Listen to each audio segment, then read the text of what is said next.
Football Update. It's with your host, Sean Spencer and Alex Loosemore. What is going on, ladies and gentlemen? It is your boy, Sean Spencer, one half of that dynamic duo that is Let's Talk Football. And it's Tuesday, ladies and gentlemen, so you know what that means. College football update. And we're right around the corner, ladies and gentlemen. Less than a week until we really get into some college football action. Because you know I'm here. I cannot ever by myself. Always got to talk to my guys. And you see this guy right here, right in front of that 2023 National Championship background, Mr. Wolverine himself, Alex Loosemore. What up, Alex? Not too much, man. As far as Michigan goes, it's been a lot of good, bad, and ugly the last few days. We'll obviously dive into that in a little bit here, but excited that games are right around the corner. Mm-hmm. Obviously, week 0 this Saturday. All 3 of our teams will play the following week. Mm-hmm. It's so close you can taste it. We're naming starting quarterbacks, starting position battles are getting finalized, and it's just about here.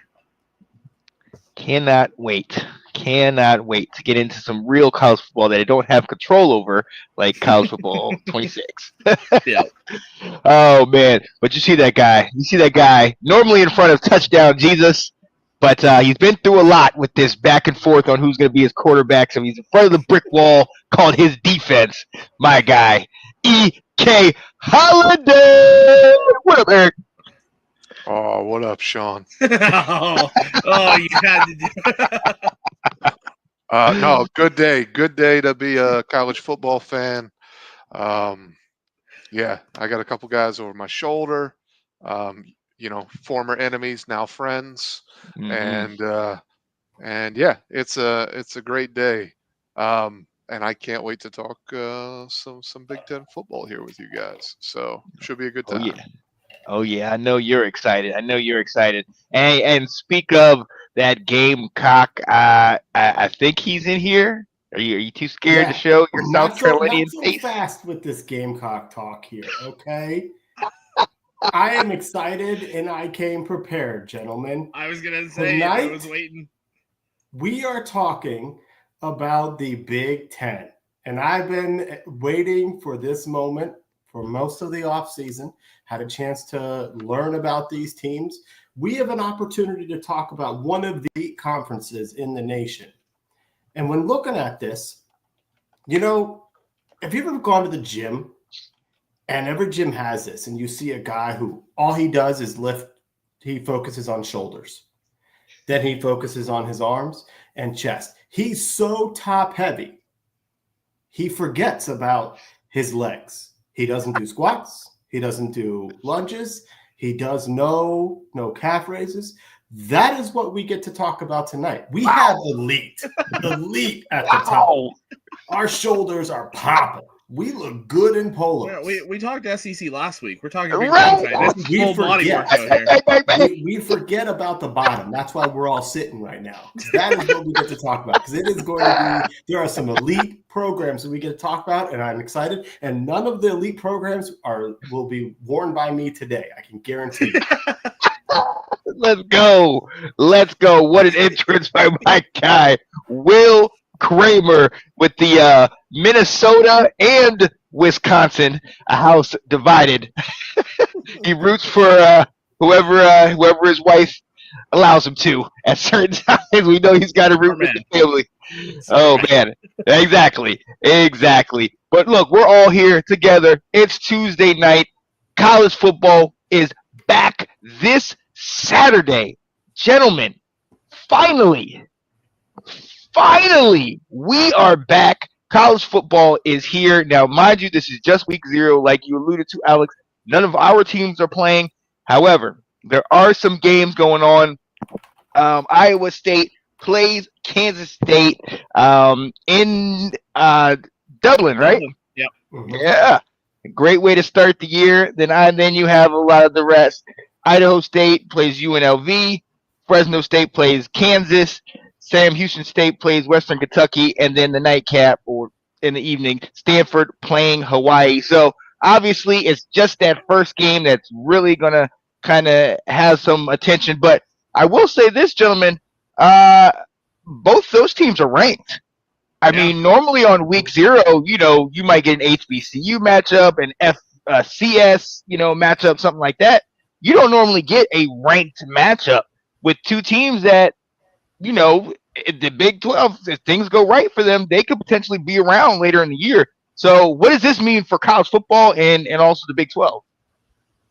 Yeah, I'll start. And this is two of the top tier teams in a conference that seems so kind of all similar that you don't really know who's going to be in that Big 12 title game. They all seem almost identical to each other. But these are two teams that you could very easily just kind of pluck and be like, yeah, these are the two teams that are going to be playing in December for that Big 12 championship. Both teams have veteran quarterbacks, good defenses, really good coaches, everything you want to see. It's going to be interesting for Iowa State. They lost both their top 2 receivers last year. Oddly enough, both playing for the Houston Texans now. But they've got a lot to replace as far as weapons around Rocco Becht. But I believe in Matt Campbell. I believe in Chris Klieman. I can't wait to see what these two teams do on the field. They're on Saturday. I think what you said matters the most right here. This is a good matchup, but it's when in the season are these teams playing? And Iowa State has to replace some legit talent out there. And it's you play this game in November, you could have a different outcome than what we're going to have on Saturday. Yeah. Oh yeah. EK, man, what you thinking, man? Football's back, and this is the way we started out. Nah, it's good to start out with a ranked game. One of these teams is going to take a ding that's going to be hard to recover from because it is a fellow Big 12 opponent.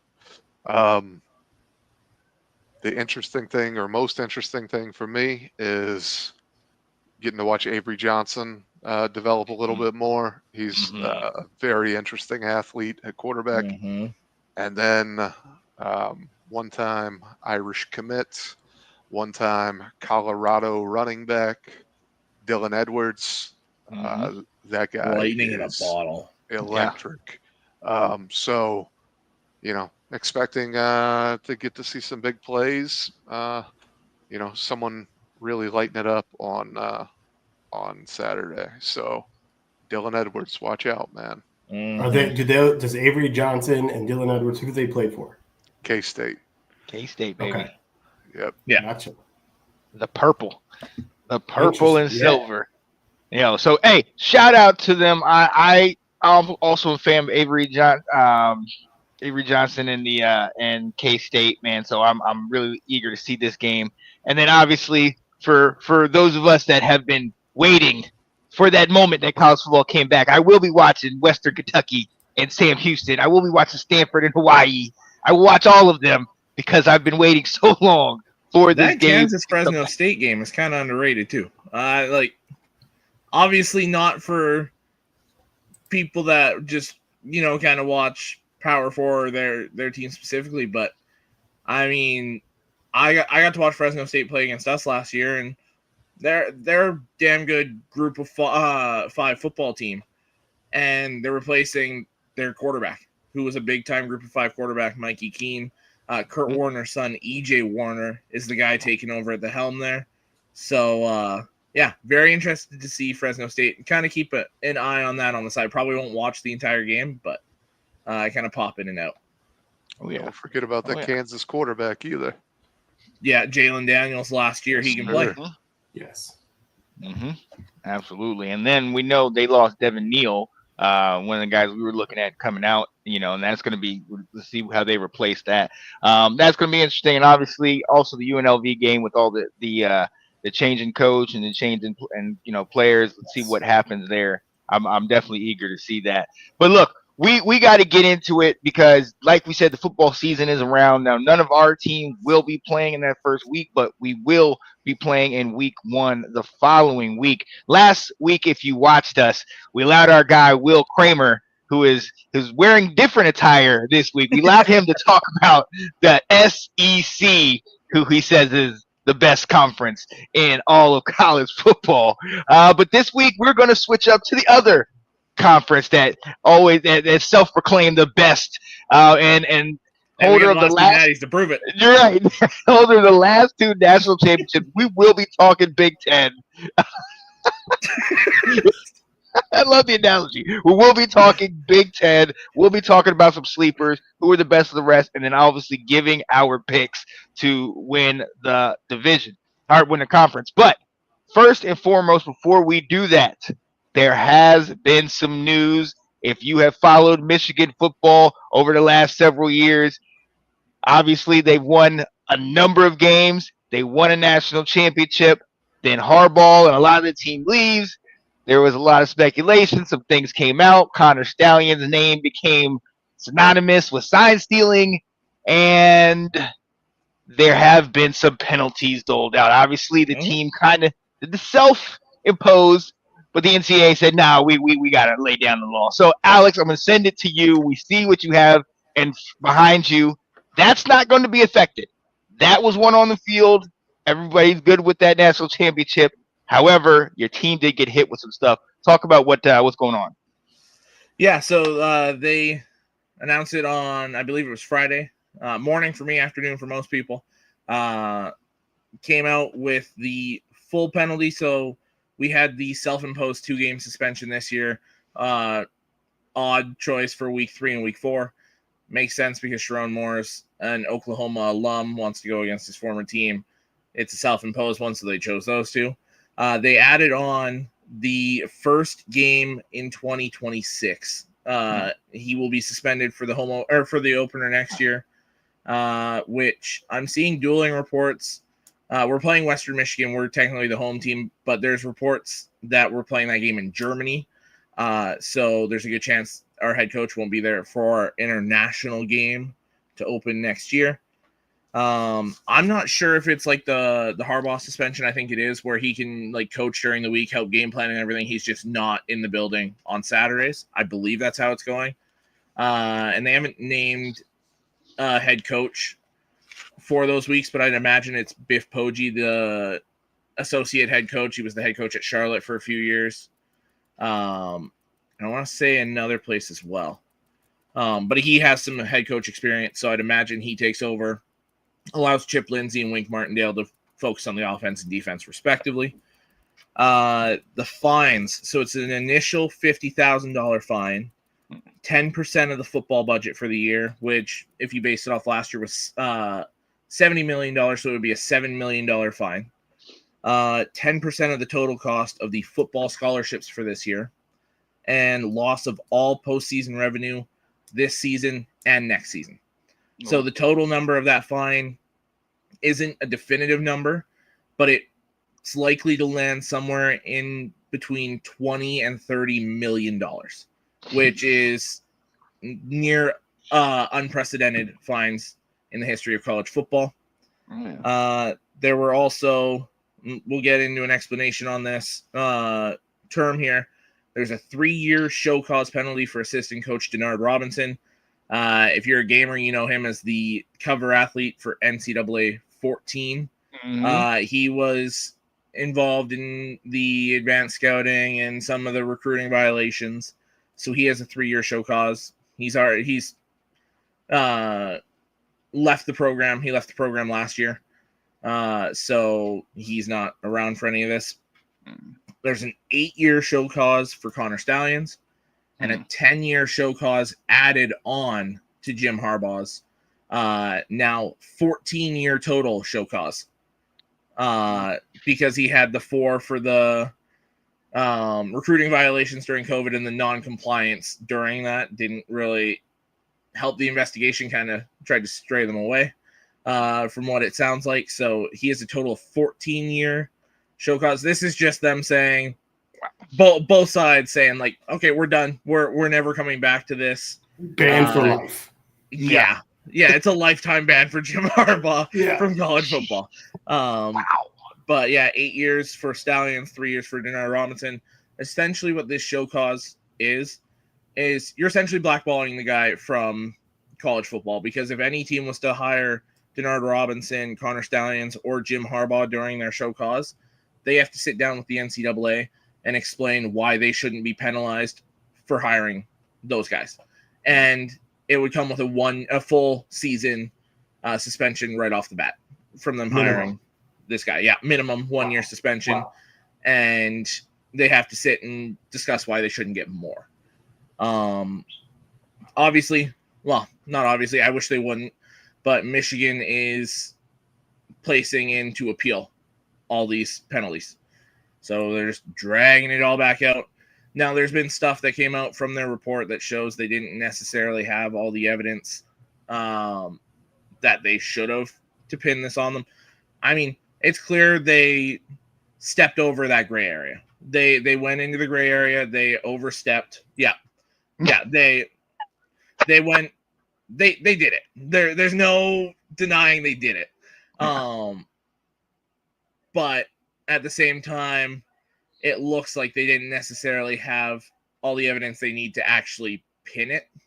So they're gonna appeal it, try and get it dragged out, and this isn't going away anytime soon, unfortunately. So this will be back in the news again.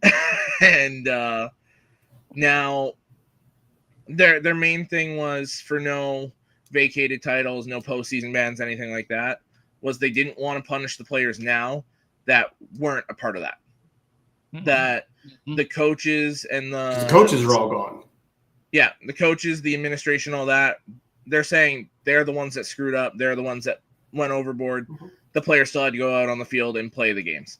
That's why after we won the national championship, the head of the NCAA came out and said they won it fair and square, because the last 8 games after Stallions was gone, still ran the table 8-0, beat Ohio State, beat Alabama, beat Washington, beat Iowa, who was a very good team late in that season.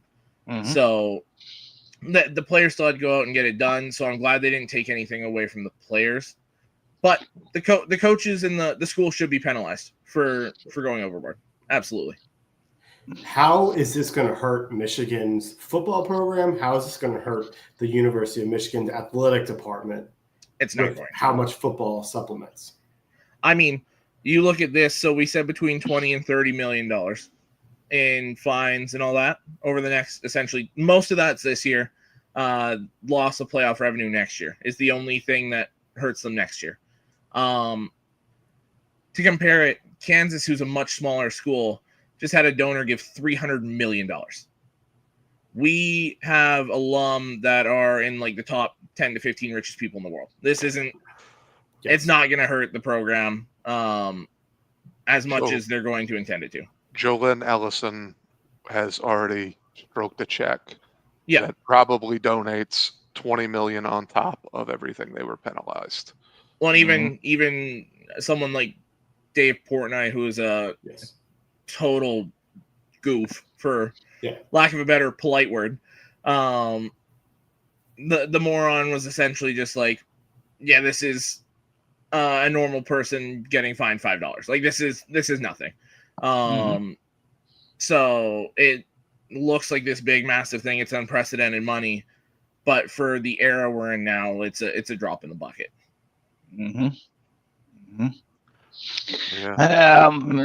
there it is. You want to say, will this be the end of it? And could this happen again? Exactly. We know this is still going to be going on. Now, the one part I forgot to add in was now there's stories and rumors about how it got leaked that Michigan was doing. That's what I was about to ask. Yeah. So in the 2023 national champion season, we had a linebacker by the name of Joey Velasquez. He then transferred to play last year for Ohio State. Yeah. So everyone assumed Ohio State was the one that got the NCAA to look into it, but everyone assumed it was because the private investigator group was a friend of Ryan Day or his brother or whatever, that there was that connection there. But supposedly it was the linebacker Velasquez that went in and said, "This is what Michigan's doing. Have fun." Wow. So enemy of the state in Ann Arbor. Yep. He better not step foot in the state of Michigan. There you go. Probably should have paid him a little bit better, man. I'm saying money's flowing. I am glad that the NCAA realized that they're not going to punish the current players. Like Bryce Underwood should not be punished for the actions of Jim Harbaugh. That type of stuff. So I do appreciate that recognition of it. But I also, like we've said, like the NCAA can only do so much at this point in the game. Well, and at the end of the day, they can say we don't want Michigan playing in the postseason, but the CFP is its own entity. If Michigan's one of what would be the 12 best teams, they can essentially still go and be, okay, Michigan, you're in the playoff. Yeah. As unfortunate as that is for the NCAA, they don't really have any power over the postseason anymore. Unless you're not a playoff team, then they can still ban you. But we're getting away, and this is, I heard somebody, can't remember who it was that said it, but this was the last real big scandal the NCAA is probably going to get to deal with, because there's that sports commission now that the federal government set up that's probably going to take over this kind of stuff. And with the NIL and all that, they're kind of controlling that stuff from now on.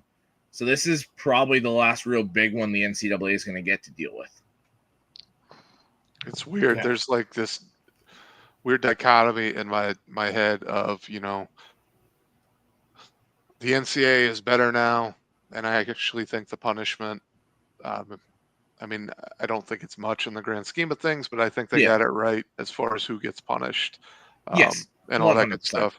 But then I think back, there's a bitterness inside me because we had 3 players cheat in a class, and we dealt with them, self-reported it, and we had to vacate our entire season. And you guys are doing that on the field. So like I said, I get it, and I'm happy with what you guys got, but it's kind of just yeah. Well, it's like these kids nowadays, they don't have to put up what we used to. Like, well, I mean, even it's frustrating. Urban Meyer brought it up, and I thought it was a good view, even though it was an Ohio State coach that brought it up. Was his first year he was there, they went undefeated during the regular season, but they were not allowed to play for the national championship. He had to tell the senior guys that were there they don't get to play for the national championship on their way out because of the stuff from the coaches before. So I was like, that the whole not wanting to punish the players that are there makes total sense, but that's not what the precedent has been. So it's interesting to see them do it now. As a Michigan fan, I'm very grateful they're doing it now, but it's typical NCAA as well to just to not have a precedent set. They don't follow what they've done before. They just kind of do like, oh, what are we feeling like doing now? But 14 years, I mean, that really, it does sends a message to other college coaches. I mean, even though we all knew he wasn't coming back, at least to your point, it does set a precedent for this sort of thing. I think it sets it for the folks underneath. The Jannard Robinson can't work in the NCAA. I don't know what he's doing right now. Connor Stallions can't come back. So I think that when you're getting those guys where that juice may be worth the squeeze, they may have gotten enough money from the school that it doesn't matter. But that was where it could cause people. And then at the same time, when they're done these show causes, there's still that kind of stink to them, where it's like this happened with them. Hey, Alex, I'm not in tune, and you may have mentioned it earlier because I heard you mention Shoelace's involvement, but what is it that got him the show cause? So the majority of it is from recruiting violations. Back with essentially what was Jim's first 4 years, the paying for recruits meals and recruiting during COVID dead period and that kind of stuff, and then not cooperating. So is he just collateral damage? So he wasn't there, so they're just throwing him under? Well, and he was kind of helping Connor, but not really. He was kind of a small cog in that whole machine. So he gets caught in that and caught in the recruiting violations, and they just said, okay, that's that's enough to nail it all together for 3 years. And what was his position at the time? He was just an offensive quality control assistant, I believe. Like, he not high up in the school at all. I think, to my knowledge, he'd only been there like 2-3 years in the coaching staff. So no way the offensive coordinator could have known anything about what was happening. Oh, he could have. They likely all knew to some extent. Mm-hmm. But yes. Oh, they all knew. They all knew. Oh, yeah. Not to They some had a scouting extent. advantage. So here's the thing. They don't just go, oh my gosh, this guy is a wizard. When the guy gets it right over and over, you start why to the hell wonder is the why. guy getting it right? Yeah. But, Right. so it's just interesting who gets hit where and all that, because your head coach now was in a leadership position at the time Now, too. the main thing was they went through and recovered the text messages that he had deleted. There was that 52 message conversation or whatever. None of it had anything to do with sign stealing. It was all, that's what they deemed from reading all the messages, was that none Still of a it. really bad look, though. Oh, 100%. It's a terrible Right. And look. like Sharon Moore too. Like, Yeah. Oh, well, they found him. You know. Yeah. That's one thing where I was just like, even if there was nothing to do with it, why would you do that? Especially then. Was glad to figure out after the fact that it didn't relate to that. That even though like there wasn't stuff that they could kind of tie as like code words for anything, and they went even that far in depth. It was talking recruits and that kind of stuff. So to my knowledge, Jim has never admitted or been proven to have had anything happen, correct? Yeah, that's correct. So and he's deflecting, and he got away. They asked him about it the other day, and he was just like, I'm not talking about it. Like, yeah. So exit stage right. Got out before it came down. And I'll leave it at this, but it's just interesting that someone in leadership gets a 14-year clause or show cause, and then someone else gets to get suspended for the games that they choose. So a big part of that is Jim for years has actively, when they were investigating the recruiting violations and all of this, he tried to sway them away. He tried to steer them away from what was actually happening. The recruiting violations, he wasn't helping the investigation along at all. He was being difficult. He wasn't answering questions. He wasn't giving them the stuff they were asking for. So a lot of this is nailing him for being difficult is the main thing. And I mean, like we said, they obviously knew what was going on. They were obviously involved. Right. So I they're involved and all this added on. I can't believe that they're trying to appeal this and how they don't just want to, let's just get it over with and move on. Yeah. Because like your logo behind you and your shirt is recognized by everyone. They were the 2023 national champions. But you understand this, but outside of Ann Arbor, there is a stain on that championship. Right.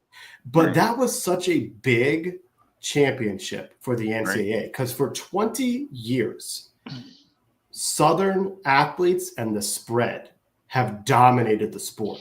Oh, yeah. And you finally had a team break through with old school football, which for years, Harbaugh couldn't beat Ohio State. And when Ohio State won, that was Urban Meyer taking the SEC and what he did in Utah and bringing it to it. And everyone was impressed. When you had Zeke Elliott and some of those guys, everyone was impressed. And while but even then, they only won once, during that time. Right. They were like, they were dominant. Whereas Rich Rod tried to do it and he couldn't make that work in the Big Ten. You got Alabama is a pro style, more, ground and pound team, but they have the most elite athletes at those skill positions, at quarterback, running back, wide receiver. And so that puts them over the top. The Michigan national title makes it possible for a school like Penn State to say, we can do it this year, because we just saw it done. So that's where I think that was such an important championship for college football that it stinks that there is a stain or like a, well, how did they win those games? Because we saw them win it on the field, but how more prepared could they have been? So that's my thing with that one, where we had the 8-game stretch at the end, right? Where you had to go play Iowa. Like Stallions wasn't there for Iowa. Stallions wasn't there for Ohio State. Now, those teams you'd played before, so there's probably a good chance you knew a lot of what was going on. Right. But then Alabama and Washington. Mhm. You had to go play Nick Saban in the Rose Bowl, and you took him out. That's my big one, where you didn't have Stallions there to be scouting and reading all the signals and everything, and you still went out there and got the job done. So Yeah, And that's his why I won't last take away game, what you got behind you. I won't ever not say that you're not the national champions. yeah, well, and I mean, the big one for me that year is Michigan State complaining. They huddled every single play, and they ran a guy in from the sideline. You can't steal any sign in that scenario, and we beat them 49-0. So I mean, sit down, little brother. That's all I got to say about No. And your You still first 4 games were never in doubt. Yeah. Yeah, they with or without your starting quarterback, you win all 4 by Mhm. 20. But I agree with Will. I'm not taking anything away from you guys, and I also think it was more impressive the immense pressure and scrutiny that was on the team at the time, Mhm. and they The still head went coach out missed and did 6 it. games that year. Mhm. They went 6-0 without their head coach. Now, mind you, a couple of those games were Bowling Green and It's still your head Hawaii. coach. Yeah. Mhm. But then it was also Ohio State and Penn State on the other end of it. So, I mean, that tends to balance itself out. Yeah, Yeah. absolutely. And if you look at the years going up to that, I mean, one could argue that Michigan was the best team outside of Georgia. You know what I mean? We know what Michigan did leading up to their national championship run in 2023, and and if anybody that watched those games, that team was elite from top to bottom, and they showed up and showed out, and you saw when they didn't have their coach. So this is going to be interesting. The one other thing I want to add in there is 2021 was the first year Stallions got there, where we started to really take off and perform really well. But we also switched defensive coordinators. Don Brown was fired. We got he's the Seattle head coach right now. McDonald. Yeah. Mm-hmm. We got him as our defensive coordinator. And then we switched from him when he went back to Baltimore. We switched to Jesse Minter. So 2 of the top young coaches in the NFL now were Michigan defensive coordinators. We also had J.J. McCarthy come in that year. We had Donovan Edwards come in that year. We had Hutchinson going into his prime, Corum going into his prime. A lot of these guys that kind of all developed together that you saw in that 2023 national championship. But yes, Stallions got there when they became really good, but there was also a lot of changing parts that made them become really good as well. Right. Absolutely. So look, hey, we know Michigan struggled a little bit last year, but with Bryce Underwood, we hope that they're back. It's going to be interesting this year. Obviously, the defending national champ is Ohio State. What happened? He's just sitting there like, no, we don't. Like, some of us do. Some of us do not. Yeah, I won't speak for everybody, but some of us do. But look, we're gonna stay right here in the conference. We have to stay in the Big Ten. Obviously, like I said, we know the Ohio States, the Michigans, the Penn States, Oregon, all those big name teams. Just like we did last week, let's go and look into some of the sleepers. Who are some of that next tier teams that are potentially looking to make that jump to being maybe one of the elite teams? Anybody can go ahead and speak on this. Who are some of the sleeper teams in the Big Ten? So I got one. 3. Alex, you share one, then I got one. Okay. I'm going to go with one of those teams that's normally at the top that I think could make that push into the upper tier of the Big Ten, and that's Iowa. They have a great defense every year. Ferentz, Phil Parker, that coaching staff. The big addition is their quarterback, Mark Gronowski, transferred in from South Dakota State, two-time national champion at that FCS level, MVP in the championship game both years, and he won the Walter Payton Award in 2023, which is the FCS Heisman. So this guy can ball. He's dual threat, really good arm, accurate, can run. I think he makes that offense. As long as that offense can be average, Iowa can easily be a 10-win team in the Big Ten.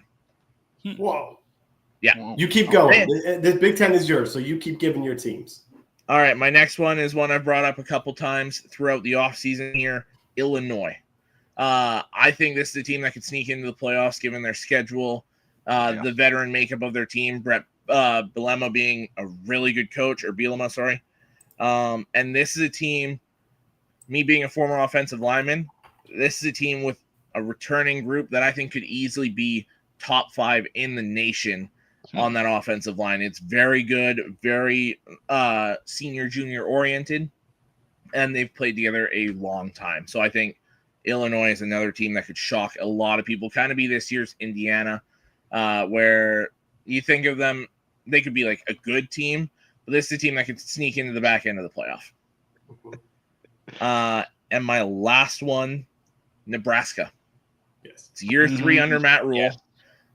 We've seen what he did year 3, both other schools that he did in college. He got him another job. One sent him to the pros. Obviously didn't work out that well. But year 3, Matt Rule tends to go very well for the schools he's at. Dylan Raiola going into year 2. I think we see a big jump from him, and mainly because of the offensive coordinator they brought in, Dana Holgerson. If you know college ball, you know him very well. Their offense last year was a lot of motion, a lot of intricate verbiage. It was a very difficult offense. Holgerson is a very quarterback-friendly offensive coordinator. They've got the weapons on the outside. They've got 2 very good receivers and a lot of returning players on that defense.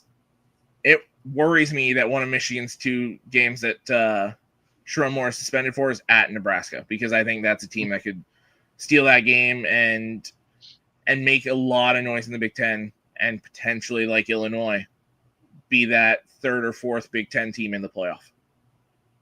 Yeah, I like that pick. Will, what you think, man? Yeah, so you said Illinois is going to be this year's Indiana. I actually think Michigan is going to be this year's Indiana, where at the end of the season, they're going to have 10 wins.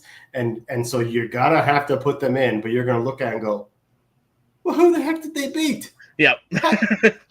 Like, who did they play? You know, and that's what shocked me. I mean, it is the softest of soft schedules for. Oh, we got an easy schedule. And you shared conference. You know, you're talking about potentially Oklahoma. That's not, you guys are going to beat Oklahoma. That's not going to be that difficult. Nebraska, and then everything else is pretty easy until you get to your final game of the season. So I think Michigan will be that team that is outside the top 12 that gets in because of the strength of schedule. And I agree with you. My team I was gonna share when I was like, I was so eager, like I got one, is Nebraska. Looking at their schedule, I think they are going to, I don't know if I'm gonna say 10 wins for Nebraska. That may be a stretch. But I can easily see 8 wins because the toughest games they have is I don't know Nebraska versus Southern Cal, how that matchup It's a really is. interesting matchup. Yeah, and likely they'll probably lose to you. They'll probably lose to Penn State. So there's an easy chance for them to get 8-9 wins, provided they have to beat the Michigan State type games. Mm-hmm. They have to beat Iowa. And if they do that, Nebraska would be able to jump up and get 8-9 wins. Mm-hmm. And I mean, if you look at it for Nebraska, if they do say go 10-2 and their only losses are Michigan and Penn State, and say Michigan's at 9, 10, 11 wins, and Penn State is going to be very good this year, that makes a strong argument for Nebraska to kind of slip into the back end of that playoff there. Yeah. Yeah. Well, and the reason why I use the analogy that, you know, the Big Ten lifts shoulders every single day and forgets leg days.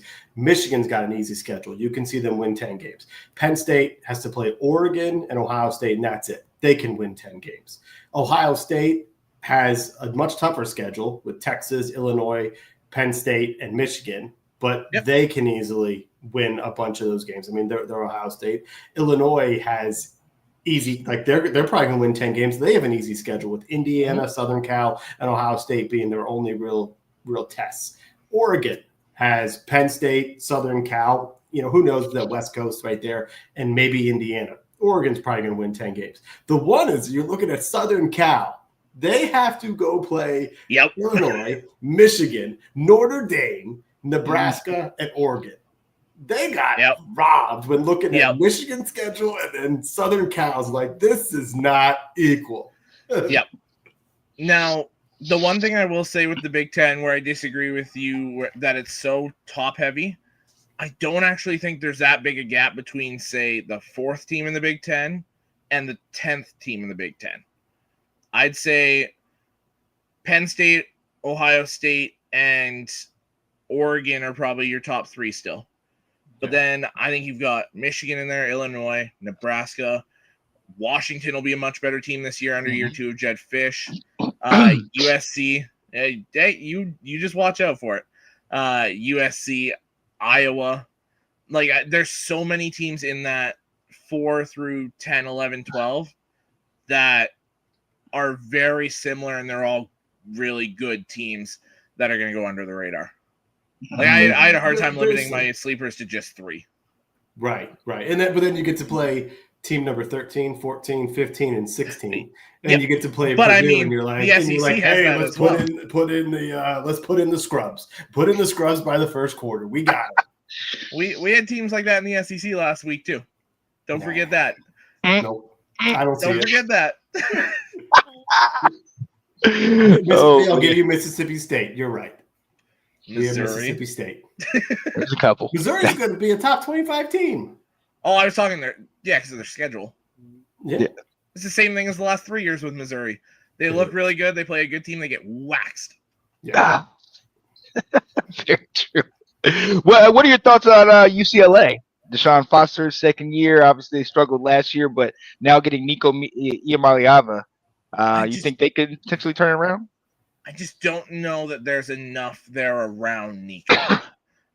Nico's a good enough quarterback that he gives them a shot in a lot of games, but I don't know that there's enough on either side of the ball to, like, I could see, I'm thinking 6 to 8 wins really for UCLA. I can see that. EK, you got anything to say on this Big Ten sleepers? Man, what do I not have something to say? Yeah, I'm gonna say, if we're talking about a sleeper that gets into the upper echelon, I don't have a single one. Now, a tier 2, then yes, I don't consider Michigan a sleeper, or a little different than Will. I don't consider them like an Indiana kind of jump, because I don't think they fell that far off, and I think they play Indiana again a couple weeks later, and it's a completely different, I mean, we lost them by like 1 score without Will Johnson, without Colston Loveland, and that's what I'm getting at. I think it's a completely different. It's a completely different outcome. But I get Will's point, 100%. I disagree with Alex from the standpoint of, I don't think 4 through 10. I think 5 through 10. I don't necessarily see Michigan being out of that top 4. I think they're right in the mix of it, depending on what happens with the quarterback. Agreed. I love the Nebraska calls to make it into that second tier. Matt Rule, I mean, at Temple, he did a good job at Baylor. Like, the teams just are fundamentally sound. They got Raiola, so high upside. Iowa substantially improved on offense last year once they got rid of Baby Ferentz as the OC. But here's, I guess, since I don't really have one to throw at you, I think USC could be really good. I don't think that they're going to win enough games to look good. So they could be one of those teams, kind of like we talked about with some SEC teams last week, that their schedule is just tough enough where they're a better team than maybe it reflects. Now, here's where I'm going to get wild. Will Kramer, I looked at these schedules tonight, and I looked at the Big Ten this year, and I didn't think I'd say this, but this year in particular, I don't always agree most years. I absolutely agree with you.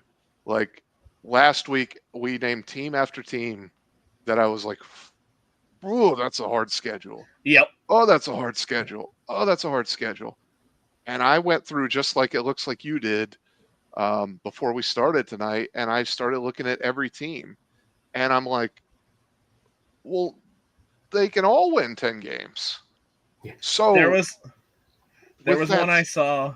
It was Go a ahead. Washington Post, and they had a scenario where it was, I think it was like 8, 9, or 10 teams tied at 10-2, just based on all the top teams really only having to play like one or two of those other top 10 teams, and then getting the bottom of the barrel in the conference. Yeah. Well, So here's you're absolutely right. Here's my counter to you then, because this is what was striking me as I was looking through them. I think it's gonna be really hard to get a fourth team in with those schedules. I can see that. I know you're saying 3-4.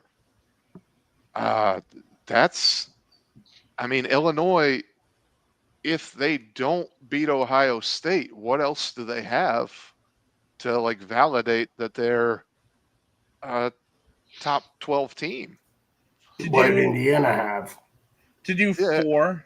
Well, I agree. What did Indiana have? But this is worse than last year. Oregon lost so much. Ohio State lost so much. We don't know what Michigan is. The only team that we know should be good, we're going to accept that Ohio State is just because they're Ohio State. Yeah. They should reload. The only team we know should be really good is Penn State. Yep. The scenario to get 4 in would have to be Ohio State. Their only loss in the conference in the regular season would be either Penn State or Michigan. In this scenario, I would say they probably lose to us, just because the last few years they've always found a way to lose to us. But beat Penn State in the regular season. The game against Texas, you could go either way. I think Texas beats them. So Ohio State, 2-loss potentially there. Penn State would pretty much only be able to lose 1 in the regular season, and would have to probably be the Big Ten champion at that point. So we'll say Penn State beats, say, Ohio State in the Big Ten title game. That's Ohio State's 2nd loss in conference, 3rd loss overall. They would be that kind of 10-12 in that scenario there, probably pushed in on the fact that it's Ohio State. Michigan would probably only be able to lose 1, maybe 2 games if one of those losses is in Ohio State. And they would be pushed in, and Oregon would pretty much only be able to lose to Penn State. Yeah. That would be your scenario for 4. The big brands, all with 1, 2, max 3 losses. I think a 3-loss Ohio State could get in if 2 of those losses are Penn State and Texas, and they're close. Yeah, well, absolutely. It's just a matter of, at some point, your schedule is going to look weak after people feast on each other. So the other thing is you have to dominate those other games. You have to. 100%. So I'm going to be honest, from the preseason view, I'm going to be inclined to appreciate that 8 or 9 win Florida more than I am the 11-1 Ohio State. Or Ohio State, sorry, Illinois. No, I'm right there with you. So that's fascinating to me. Also, shout out to Wisconsin playing Bama, Michigan, Ohio State, Oregon, and Illinois. Yep. That's another team I could see being much better than they have been, but their record might not reflect it. And then You it goes see, back off. but you can't say shout out to Wisconsin because they're sitting here. The Badger fans are going, "What in the heck did we do to deserve this?" Just like you said. Then you could look at like Indiana. I miss them. They're gonna win. Cignetti's gonna win another 8 games minimum based on who he gets to play, with potentially losing to Penn State and Oregon, Iowa, and Illinois. So he's going to have another good season. And then you got Wisconsin right there, who, just like you mentioned it, Eric, Alabama, Michigan, Iowa, who they always struggle against Iowa. And every Badger fan is going to tell you that. Ohio State, Oregon, Indiana, Illinois. Fickle may be done with this schedule. And they might be one of the best 6-7 win teams in the nation, but because they're a 6-7 win team as Wisconsin, he might get axed. Yeah. Hopefully they show improvement and they can kind of dictate on that. But Alex, I'm not trying to throw your Big Ten under the bus as a whole. I mean, there's a lot of proud teams like schools that are in here, but there's so many that are down. We think Illinois is going to be good. I've also watched a lot of Brett Bielema in my life. And that means absolutely nothing thinking they'll be good ahead of time. But I think they should be. Indiana, there's a lot of should be. Yeah, Indiana, they could be an 8-10 win team, but they could also take a step back. Iowa, we expect to jump forward. They haven't been there recently. Maryland is kind of up on the uptick, but they're not there. Michigan State, lost a lot this offseason too. Yeah, Michigan State spots. Way down where they typically are. Minnesota hasn't been as good as they were a couple years ago. Nebraska looks like it's going to rise, but they've looked like that with their past 3 coaches before they don't. Yeah. You could just go on and on. I mean, Northwestern is substantially worse after they lost Fitzgerald. Now, a lot of that was they essentially death penalty themselves. It was, but just the point being that it used to be a respectable team to have to go in and fight.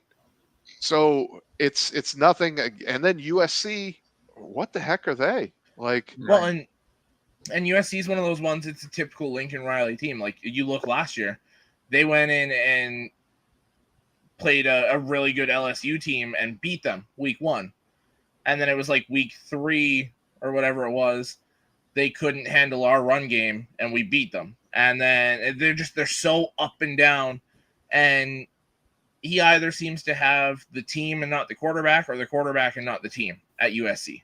He hasn't had both at the same time. So USC is such an interesting one to look at, because it's is Jaden Maiava the guy? Because they have a really talented team around him. It's just, can Maiava turn that, 4-1, 3-1 stretch he had when he was the starter to finish the season into a really good season this year? Yeah. Oh, yeah. Absolutely. A lot of question marks across the board. You are absolutely right. And then Washington. I'll tell you this. They were great 2 years ago. Yeah. Go ahead, Will. I'm sorry. Yeah. No, the Big Ten by far has the best set of coaches in college football. We probably could name 14 of the 16 coaches are solid. I forgot you were talking about Washington, and I'm poo-pooing it. I'm and then you were like, Jed Fish is going to turn around. I'm like, oh yeah, shoot, that's his second year there. Greg Schiano is the only guy who's won at Rutgers. Even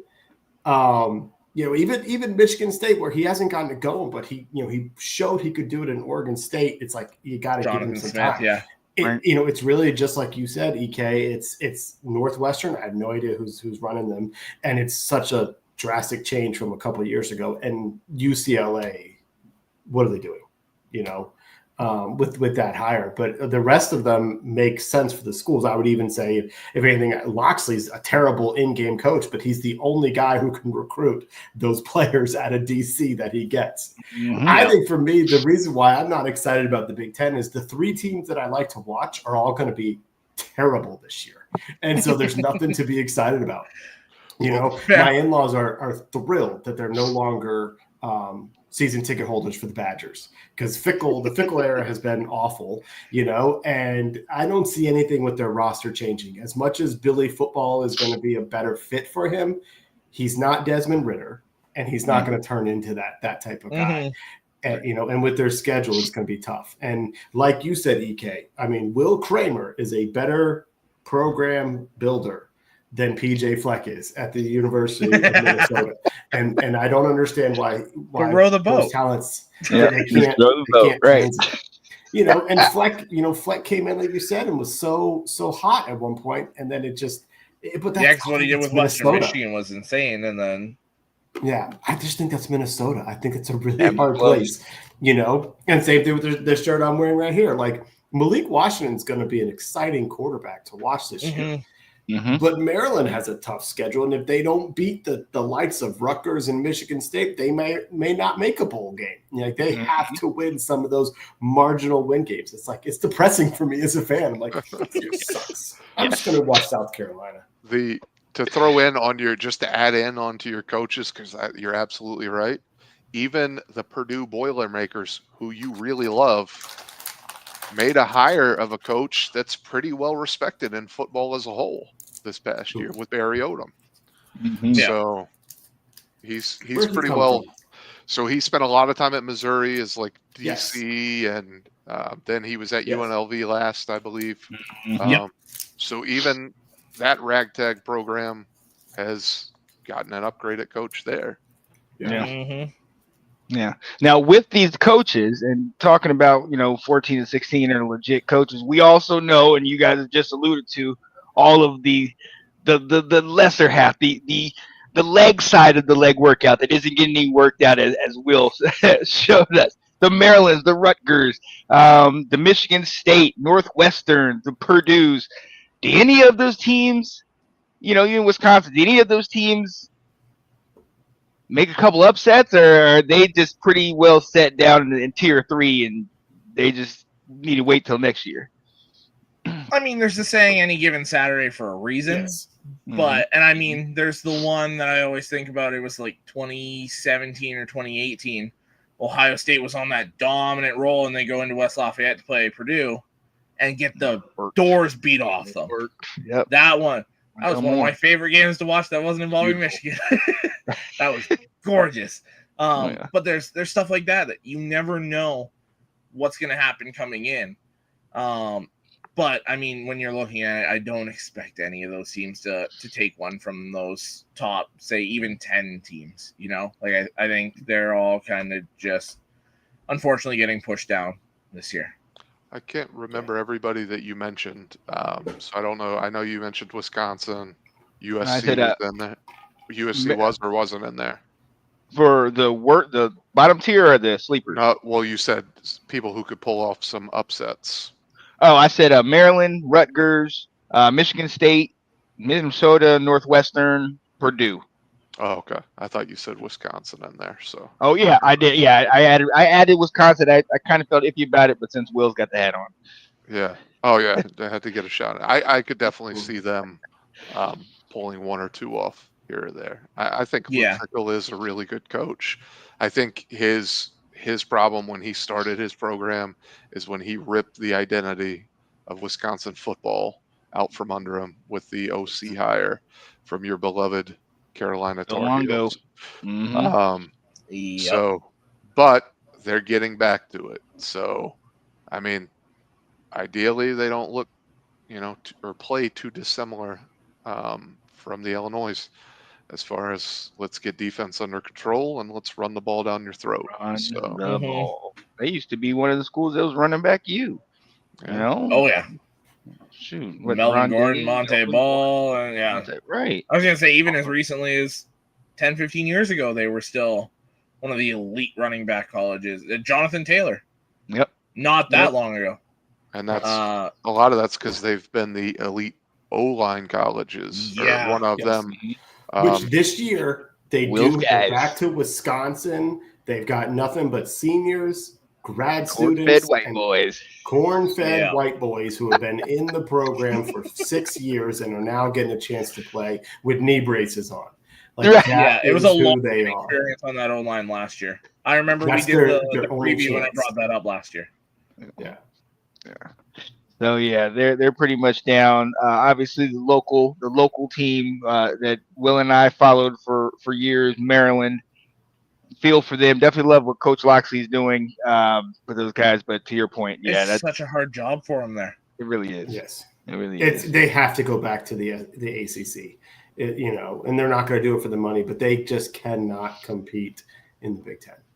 Now, and it sucks to see because like you look at this next class he's got coming in, he's got a couple like top 5 positional guys, and there's some really good recruits signing up to go there. But it's just you can't fill in enough of the pieces around those guys to be really successful. He is the number 1 defensive player in the country.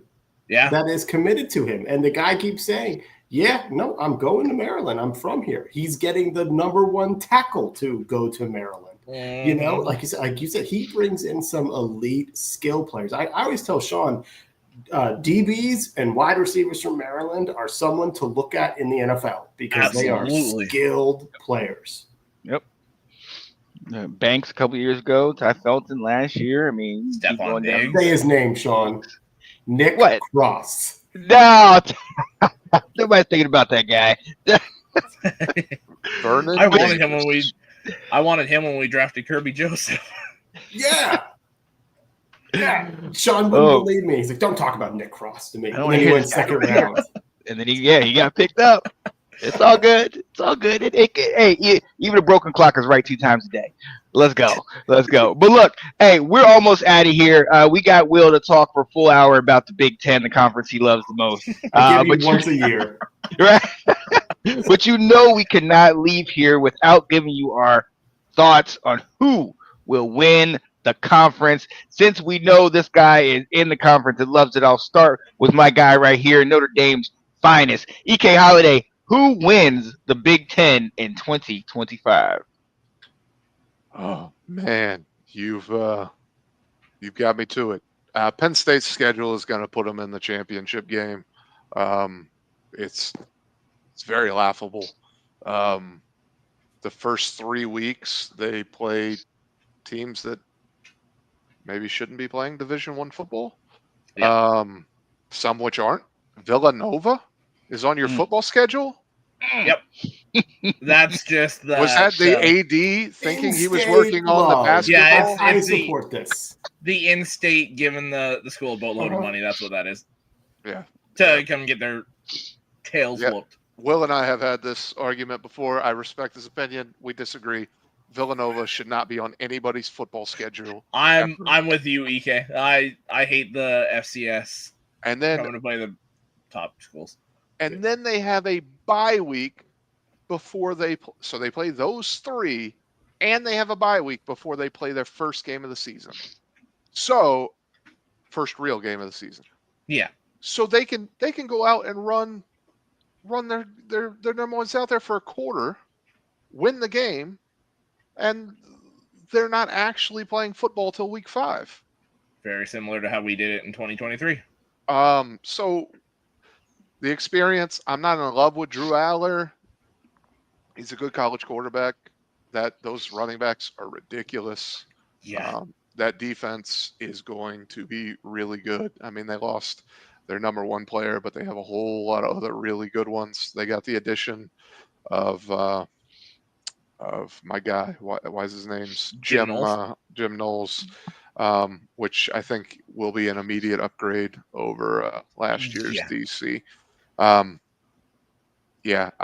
have a hard time not picking Penn State, but in that group, for me, it's Penn State, Ohio State, Oregon, and Michigan, and I could see it going any which way there. Mm-hmm. So I'm really going out on a ledge here with my Big Ten favorites. Wow. I can dig it. I don't think you're going on a ledge, but I can dig it. Will, what you think, man? I'm with you, EK. Penn State will be in the Big Ten championship playing either Michigan or Oregon based on who has the better record after those soft schedules. I'm going to pick Penn State. They've got just to shake things up and give us somebody different up there at the top. Mm-hmm. I like that. I like that. Yeah, maybe James Franklin can get over that hump. For sure. Mhm. All right, before I let you go, Oh snap! I forgot he was the coach. I'm sorry. Um, Ohio State. Ohio State. God, oh man, they would come at us for that. Yo, I'm gonna go and in the spirit of what I did last week, I'm going out in left field. Nebraska. We've talked about them being a sleeper. Matt Rule in year 3 at Temple and at Baylor both got 10 wins. And with Dylan Raiola, baby Mahomes, I'm looking for them to shock the world. They have a DJ's praying favorable for you over schedule. there. Yeah, I know he is. I know he is. They have Michigan come to Nebraska, and they play what is it? Penn State late in the year. That's probably gonna be the whiteout game, November 22nd. Under Whiteout's Oregon. Oh, so okay. Well, then yeah, they got Penn State late. They got Iowa late. If they can play, we know how disciplined they are. We know how if those star players can play well and Matt Rule can get them going, they're gonna shock the world. So that's where we're at. There it is. It's always left field. You guys do all the logical stuff. I just come in with something crazy just so y'all can bash me. It's all good. But yo, the guy who is in the Big Ten, what you think, Alex? Who's winning it? Yeah, I think Penn State's the best team in the conference this year. I don't think it's overly close. We've seen the last 2-3 years in college football in general, where you've got the quarterback that's played 2, 3, 4 years. You've got all the returning players on both sides of the ball. You have the coaching staff that the majority of it has stayed the same. They've actually upgraded the coach that left. So to me, Penn State screams national championship contender. I know James Franklin's at the helm, but at the same time, we had Jim Harbaugh at the helm, who couldn't get past Ohio State, who couldn't win those big games, and he did it. So I think Penn State in the Big Ten this year, I think Ohio State beats them in the regular season and sets up this weird tiebreaker because I think we beat Ohio State. We all kind of have this one loss in the conference. I think it's Penn State beating Michigan in the Big Ten title game. Ooh, I like that. I like that. I can dig it. All right, ladies and gentlemen, we are going to head out of here. This has been that Big Ten talk. Hey, long overdue. Glad we were able to get that out after talking that SEC stuff last week. Now we got the Big Ten people got a chance to say their piece. Oh, yeah. But look, this is College Football Update Saturday. Football is back, ladies and gentlemen. There will be 5 games, if I'm not mistaken, starting at noon with Avery Johnson and Kansas State playing Iowa State in Dublin, Ireland. So definitely stay tuned for that. Definitely stay tuned for everything that's coming. And it's going to be pretty excited. The season is back, and it could not get here soon enough. I'm super excited. So for my guy, Mr. Alex Loosemore, you see him, Mr. Wardrobe Changer down there, Mr. Will Kramer, and then the guy that's already disowned me 2 weeks in a row, EK Holiday. Who? Oh yeah, you got a little news today, EK. You want to talk to the people about the news you got? I don't need to talk about it. I'll let national championship coaches speak for me. Converting over to Notre Dame fans. It's lovely to have Mr. Lloyd Carr in the family with grandson CJ. Disgraceful. Yes. Disgraceful. So I, full disclosure, for the past week I've been hearing my guy wasn't going to win the job, and he won the job for week 1. So it, I got some looks as I gave a little shout at lunchtime and a little fist pump hopping out of my chair. And then, they just know that's me. So I think it's the right move. I really do. Yeah. He's got all the potential in the world. Yeah, absolutely. I'm excited. I think both guys have tons of potential, but I like the higher risk, higher reward element to it, especially with a team that honestly, I feel like the team is very similar to Penn State. Yep. Except for we don't have the veteran quarterback. So I'm willing to take the high risk, high reward over let's be safe, because I want to win a Absolutely. national championship. So And you guys are in this spot now. This window is wide open for Notre Dame. You got to do whatever you can to make that push. Absolutely. Thank you, Coach Absolutely. Carr. Yep. Gross. Gross. Wow. Gross. Wow. Gross. All right. Threatened to take my quarterback in NCAA again. I took your coach in real life. Yeah. Oh my goodness. Yeah. Yo. There we go. On that note, ladies and gentlemen, we're heading out of here. This has been College Football Update. We will talk to you next time. Have a good week. Watch college football this weekend. Peace. College Football Update with your host, Sean Spencer.